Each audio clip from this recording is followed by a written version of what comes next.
trabajo que nosotros hacemos acá hay un proceso de participación en el caso de la región metropolitana lo establecimos a través de un proceso de diálogo que se hizo en el año 2016. Los que participaron en ese proceso se acordarán que ahí hubieron varias propuestas que se discutieron al principio de qué hacer con los recursos disponibles que habían.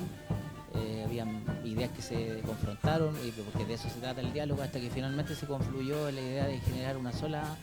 gran escuela de idiomas donde confluyeran todos los pueblos, todas las organizaciones. Y acá, bueno, esta nació como una escuela de lenguas, de idiomas, y después se le fueron agregando talleres de oficio y en otro proceso también se fueron descentralizando los talleres porque se fueron llevando hacia las comunas. Creo que lo que realizan aquí nuestros compañeros de la Subdirección de Pueblos Originarios es una forma de trabajar y de relacionarse con las comunidades indígenas, con las distintas naciones y pueblos, que efectivamente es un modelo del que deberían aprender y del que deberíamos aprender a nivel de gobierno en general, ¿no? Y de las distintas instituciones públicas. Y prueba de ello también es esta misma escuela de idiomas indígenas que ya cumple su 7ª versión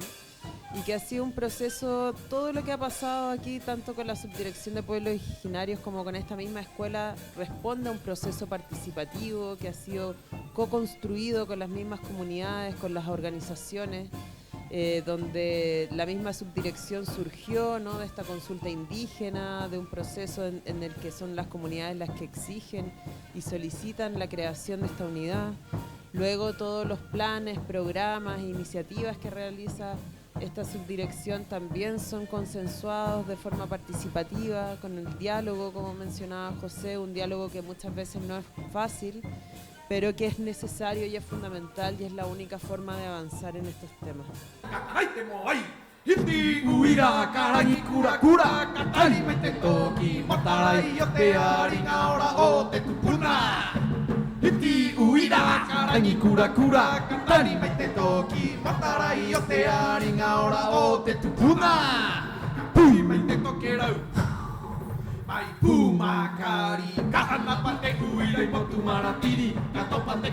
En representación de la Subdirección de Pueblos Originarios del Ministerio de las Culturas, las Artes y el Patrimonio, y también en nombre de la Universidad Católica Cardenal Silva Enríquez, nuestra fraterna colaboradora, agradecemos a los profesores, profesoras, dirigentes y lideresas de las organizaciones mapuche, aymara, quechua y Rapa Nui por su generosa voluntad de seguir aportando amor, inteligencia y sabiduría en los cursos y talleres del 7º ciclo de la Escuela de Idiomas Indígenas que hoy iniciamos. Cuando tejo mis trenzas,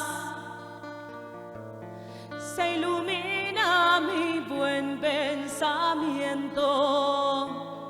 y recuerdo a mi abuela con el uso hilando las lanas. La veo sonriendo en el telar, tejedora del saber ancestral.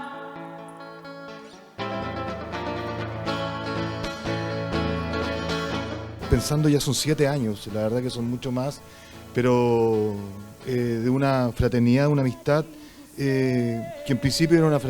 amistad, podríamos decir, institucional, y hoy en día es una fraternidad mucho más profunda entre la universidad y la organización de los pueblos originarios, para poder hacer no solo una escuela de idiomas indígenas, que uno podría decir, esto es un programa de clase, programa complementario, programa que suple algunos requisitos, pero creo que se ha constituido como un valor profundo de nuestra universidad, un valor profundo del legado del cardenal,